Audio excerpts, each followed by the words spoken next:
You know, when you look at the sheer size of the Old Testament, that massive collection of ancient writings, it's easy to feel like understanding its core message is, well, almost impossible. It's just so big. It really is. It's understandable why you might feel that way. Yeah. It is a substantial part of the scriptures, absolutely. Yeah.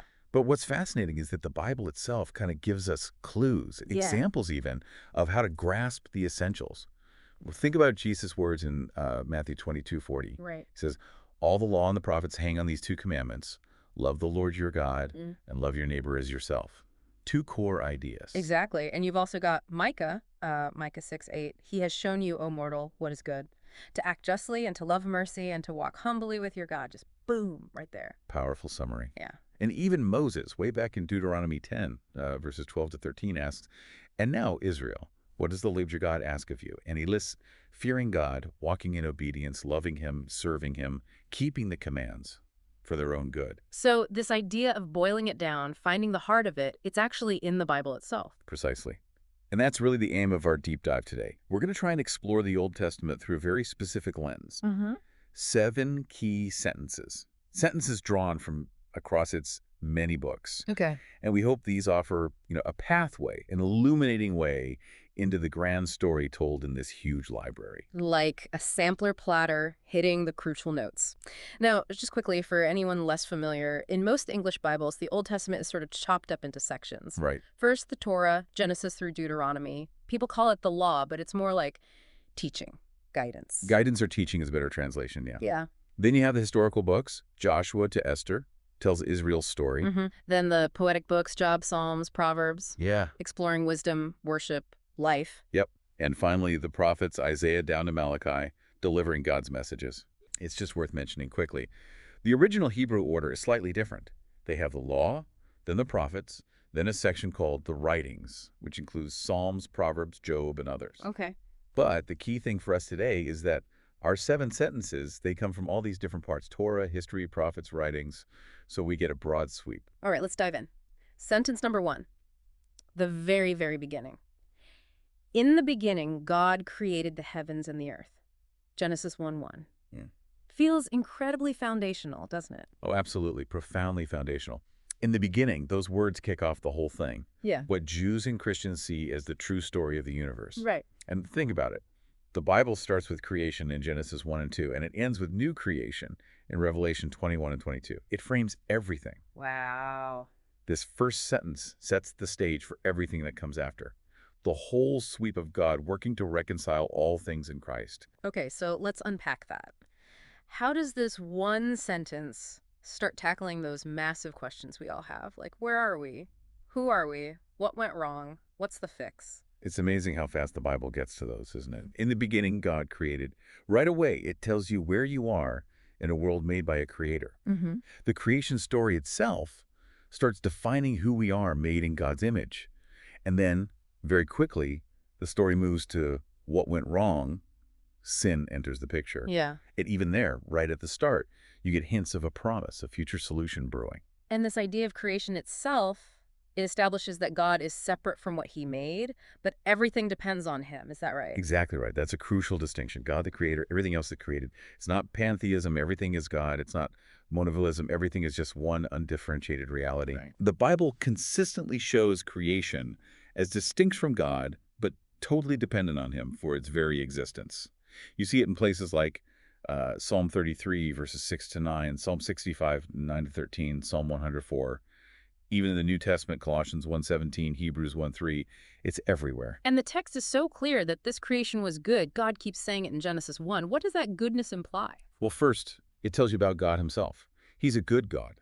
Unlike some other ancient creation myths, where worlds emerge from conflict between gods. Right. Here, a good God brings forth order and beauty. So creation becomes a witness to him, his power, his nature. Psalm 19, 1 to 4 talks about that. Psalm 56, Psalm 65, 9. Romans 1:20 even. Okay.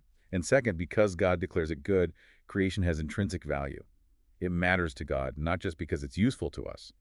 He values it. You mentioned creation as God's temple. That's a really striking image. It is, isn't it? Yeah. Ancient temples were often seen as like microcosms, little models of the cosmos. Mhm. The Bible kind of flips that. The whole cosmos is God's macro temple, his dwelling place. So when God says creation is good, he's approving it as the place he's prepared for his image bearers, us, and also as his own dwelling. Isaiah 66 verses 1 and 2 hints at this. And it all loops back to ownership, doesn't it? Psalm 24:1. The earth is the Lord's and everything in it. Exactly. And Deuteronomy 10:14 says it too. To the Lord your God belongs the heavens, the earth, and everything in it. Wow. And that has huge ethical implications for how we live. We're not owners, we're tenants, living on God's property, accountable to him for how we treat it. So if you sum up our place from just that first sentence. You're in God's good creation.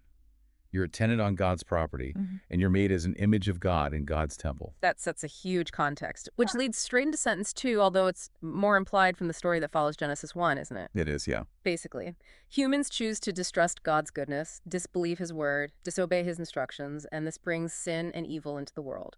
The fall. That's the one. And the consequences are just immense. For us, for our cultures, even for creation itself. Genesis 3 lays it all out. Walk us through the rebellion itself. What actually happened there? The serpent's temptation is key. It wasn't just about fruit. Eve looks at it, right? Yeah. She uses good capacities. It's good for food, Oh. rational, pleasing to the eye, aesthetic, desirable for wisdom, intellectual. Right. Those things aren't bad in themselves. Not at all. That's the tragedy. Good faculties, misdirected, leading to disbelief in what God clearly said, and then disobedience.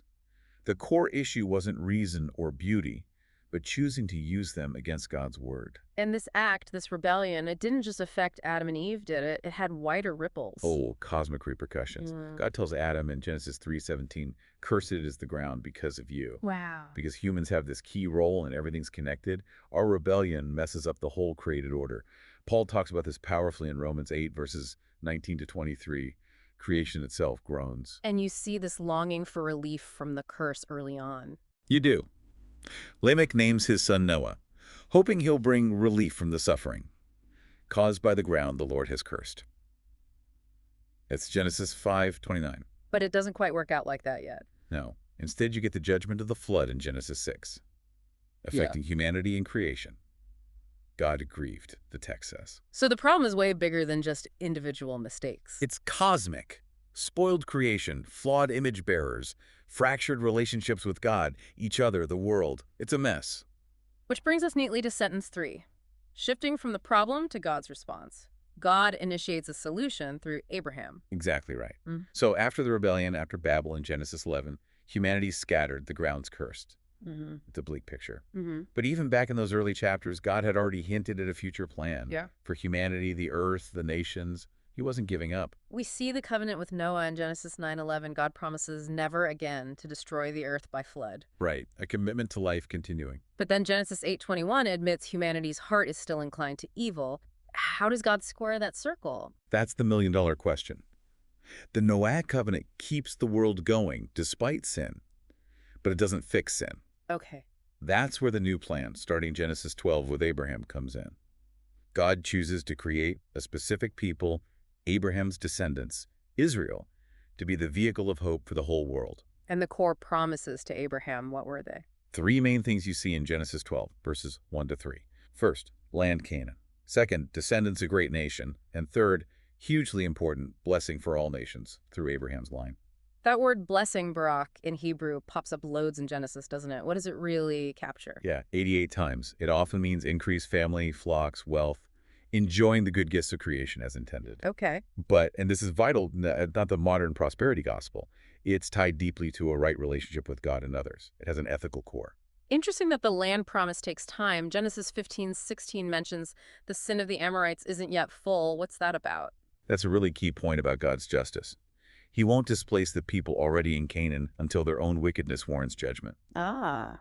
By the time Israel is ready to enter the land, centuries later, books like Leviticus and Deuteronomy detail pretty horrific Canaanite practices, oppression, idolatry, even child sacrifice. Right. So the conquest, while difficult for us to read about, is framed within the Bible as an act of God's righteous judgment, not arbitrary aggression. So these promises to Abraham land, descendants, blessing, they really set the trajectory for the rest of the Old Testament story. Absolutely. They are the framework for the Pentateuch and beyond. The whole narrative becomes about God faithfully gradually working out these promises step by step. Okay, that leads us to sentence 4, focusing on the Davidic covenant. Implicitly, God's promise to David of a dynasty that will last. How do we get from Abraham's family becoming a nation to King David? Well, after Abraham, the story unfolds. His descendants become a nation in Exodus, get rescued from Egypt, enter the Promised Land under Joshua, and then you hit the period of the Judges. Which is often described as pretty chaotic, right? Very much so. Disunity between the tribes, constant threats from neighbors, no strong central leader. The book of Judges really highlights that instability, creating this sense of longing for stable rule. And that leads to wanting a king. First Saul, then David. David's called a man after my own heart, referencing 1 Samuel 13:14 and Acts 13:22. Why is he so pivotal? David's huge. He makes Jerusalem the capital, defeats Israel's enemies, brings the Ark God's symbolic presence to Jerusalem. That's in 2 Samuel 6. Okay. He wants to build a temple, but God gives that job to his son Solomon. But under David, Jerusalem becomes Zion, the city of God, the focal point. But the Bible is brutally honest about David's failings too, isn't it? The whole Bathsheba story in 2 Samuel 11 and 12. Absolutely. It doesn't whitewash its heroes. Sin has consequences, even for God's chosen king. David repents deeply, but there are still repercussions. Still, despite that, David does prepare extensively for the temple, 1 Chronicles 28 and 29, and Solomon builds it, as you read in 1 Kings 1 to 11. Right. And significantly, in Solomon's dedication prayer, 1 Kings 8, 41 to 43, he specifically asks God to hear foreigners who come to pray there, echoing that Abrahamic blessing for all nations again. But the United Kingdom doesn't last long after Solomon. No, sadly. After he dies, 1 Kings 12 tells us the kingdom splits. North, Israel, and South, Judah. Mostly over resentment about policies coming out of Jerusalem. And Jerusalem, Zion, remains this powerful symbol. Hugely powerful. You see it all through the Psalms, Psalm 48, Psalm 84, Psalm 87, celebrating God's city, his dwelling place. But David's descendants, not exactly a run of stellar kings. Tragically, no. Most of them failed to be faithful. There are exceptions, like Hezekiah, Josiah, but the general trend is downward. Leading eventually to the Babylonian exile in 587 BC. Jerusalem conquered, temple destroyed. Catastrophe. But even then, amidst failure and judgment, the prophets keep holding out hope for a future righteous king from David's line. Think Isaiah 9, 6, and 7, Isaiah 11, 1 to 5. Which Christians see fulfilled in Jesus. Exactly. Matthew 1, 1, Romans 1, 3. It points directly to him. This leads perfectly to sentence 5, drawing from the prophet's core message. To act justly, and to love mercy, and to walk humbly with your God. Micah 6, 8. That feels like such a distilled summary. It really is radical. You've got over 600 laws in the Torah, right? Mm-hmm. And here Micah just cuts to the chase. 3 things. Justice, mercy, humility with God. It echoes Jesus talking about the weightier matters in Matthew 23, justice, mercy, faithfulness, and even Moses' summary back in Deuteronomy 10. So the prophet's main job was basically reminding people of this core stuff. Pretty much. Reminding them that their relationship with God wasn't just about rituals, it was about heart commitment, shown vertically love, humility towards God, and horizontally justice, compassion towards others.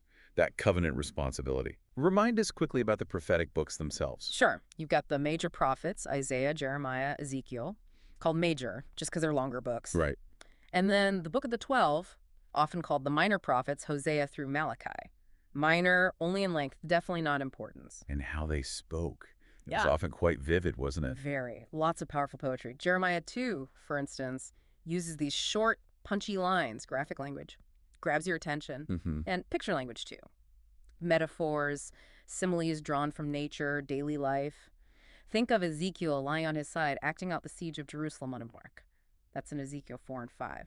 Very visual. Let's touch on some key prophets. The 8th century BC seems big. It was. You had Amos and Hosea up in the northern kingdom, Israel, Yeah. and Isaiah and Micah down south in Judah. Oh. They were speaking during times that looked prosperous on the surface, but underneath, lots of social injustice, ignoring the covenant. So they warned about God's anger. Isaiah stressed trusting Yahweh, had visions of future blessing, a new Davidic king. Micah, as we saw, passionate about justice, God's future peaceful reign. And then the 7th century BC, Assyria declining, Babylon rising. Yeah, another turbulent time. Prophets like Jeremiah, Ezekiel, Habakkuk, Zephaniah, lots of focus on the judgment coming on Judah for their unfaithfulness, urgent calls to repent. So if you had to boil down the prophet's core message. It's that God is king, that ethical change, how you live, how you treat people, is essential. And that real obedience from the heart involving justice, mercy, humility matters more than just going through religious motions. Okay. And their message always stands on two legs: the history of God's saving actions for Israel and the commitments of the covenant he made with them, both promises and warnings. This sets up sentence 6 beautifully, reflecting that prophetic hope. How beautiful on the mountains are the feet of the one who brings good news. Isaiah 52:7 sounds like relief after judgment. It is exactly that. The context is the Babylonian exile. Jerusalem destroyed in 587 BC, the people suffering, deported. The prophets had explained why this happened, judgment for unfaithfulness, Right. but judgment wasn't God's final word. Leviticus 26, Deuteronomy 28, they both show that beyond the curses for disobedience, there's always the promise of forgiveness, restoration, based on God's grace. So the prophets offered hope even amidst the darkness. Absolutely. Ezekiel, from chapter 33 on, talks comfort, restoration. Jeremiah has his book of consolation, chapters 30 to 33, promising a new covenant, total forgiveness. Wow. And Isaiah 40 to 55. That's just the most glorious vision of future hope and blessing in the whole Old Testament. Just stunning. And this specific verse, Isaiah 52:7, it has layers of meaning. It does. Historically, the immediate good news was for the exiles in Babylon. Babylon's falling, you can go home to Jerusalem. Yeah. Joyful news. Yeah. But there's a deeper Christological meaning too. The passage talks about God reigning, God returning to Zion, God redeeming his people. Christians see this fulfilled in Jesus. He brought the good news of the kingdom. He entered the temple. He is the Redeemer. This is where the figure of the servant of the Lord in Isaiah fits in. Yes, exactly. In these same chapters of hope, God introduces this key figure. The servant embodies Israel's true calling, fulfills their mission. Tell me more. Key passages: Isaiah 42, 1-9, 49, 1-6, 50, 40-9, and especially 52:13 through 53:12 describe him. Obedient, spirit-filled, mission to bring justice and salvation to the nations. Okay. Suffering vicariously, dying for others' sins, but ultimately triumphing. It's an incredible picture. Which Christian sees as pointing directly to Jesus. Unmistakably. And notice the mission isn't just for Israel. The prophets consistently saw Gentiles, non-Jews being included eventually. Right, back to that Abrahamic promise. Exactly. Blessing for all families. Isaiah 49:6 talks about the servant being a light to the Gentiles. Paul picks this up in Romans 15, verses 8 and 9. Christ came for Jews and Gentiles. Now, there was a return from exile, but it wasn't quite the glorious restoration they hoped for. No, not fully. They returned, rebuilt the temple, but were still under foreign rule, the Persians, than others. So the post-exilic prophets, Haggai, Zechariah, Malachi, they encouraged the people, warned against slipping back, but also kept pointing forward. To what? To a future definitive coming of God. Malachi even talks about Elijah coming first, which the New Testament links to John the Baptist preparing the way for Jesus. Okay, finally, sentence 7. The Lord is my shepherd, I shall not want. Psalm 23:1, probably the most famous sentence yet. It takes us into Psalms and wisdom literature. Yes, this beloved verse comes in the Psalms, part of that writing section in the Hebrew Bible, alongside wisdom books like Proverbs, Job, Ecclesiastes. The Psalms are just such an amazing collection, aren't they? They really are. Basically, Israel's songbook. Different authors, written over centuries, expressing the whole range of faith lived out in real life, the highs, the lows, everything in between. And written as poetry. Hebrew poetry, yeah. Lots of parallelism, saying similar things in different ways or contrasting ideas, very evocative, metaphors, imagery. And so many different types of psalms. Loads. Hymns praising God like Psalm 117 or 33, Thanksgiving psalms. Laments actually the biggest category. Really? Laments? Yeah, people pouring out their grief, anger, confusion to God, but usually still holding on to trust. Then you have psalms about Zion, pilgrimage psalms, royal psalms about the king or God's kingship. So what's the overall point of the songs? What do they do? They generate and strengthen faith, reflecting on the big biblical story in a really personal way. They challenge how we live, Psalm 1, for instance, stressing living by God's law. And they inspire hope, constantly pointing to God's faithfulness and love. Okay, and then the wisdom literature, Proverbs, Job, Ecclesiastes, how do they fit? Proverbs is mostly sort of practical wisdom, generally optimistic advice for living wisely, godly, righteously. It connects intellect, faith, ethics. The famous motto is, "The fear of the Lord is the beginning of knowledge," Proverbs 1:7. But remember, Proverbs are guidelines. general truth, not ironclad laws or guarantees. Right, life's more complex sometimes, like in Job or Ecclesiastes. Exactly. Job and Ecclesiastes wrestle with the harder questions, the exceptions, the suffering that doesn't seem fair. They provide crucial balance. And how does wisdom literature differ from, say, the law or the prophets? The law is often direct commands. Prophets are often direct confrontations about specific sins. Wisdom is more reflective, conversational, offering general principles for navigating life, inviting you to consider consequences. It complements the other parts beautifully. So bringing it all together, understanding these different parts within the one big story is key. Absolutely essential. It all points towards God's redeeming love, finding its climax, its fulfillment in Jesus Christ, who knew these scriptures, loved them, quoted them, lived them. So as we wrap up this deep dive, looking at the Old Testament through these 7 sentences, it's been quite a journey.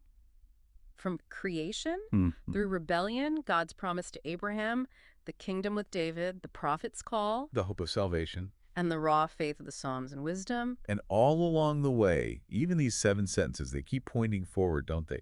Towards Jesus, the Messiah, the Yeah. one who fulfills all those Old Testament hopes and promises. It really makes you think how these ancient themes still hit home today. And it definitely invites you to want to dig deeper into this incredible library. It really does. And maybe here's a final thought for you to ponder. Uh, How does really grasping the Old Testament, seeing it as the Bible Jesus himself read and lived by, Mm. how does that deepen your understanding of who he is and what he came to do? That's a powerful question, something to chew on. Perhaps you, listening, might think about which of these 7 entry points we've discussed grabbed you the most, and maybe spend some time exploring that section a bit more.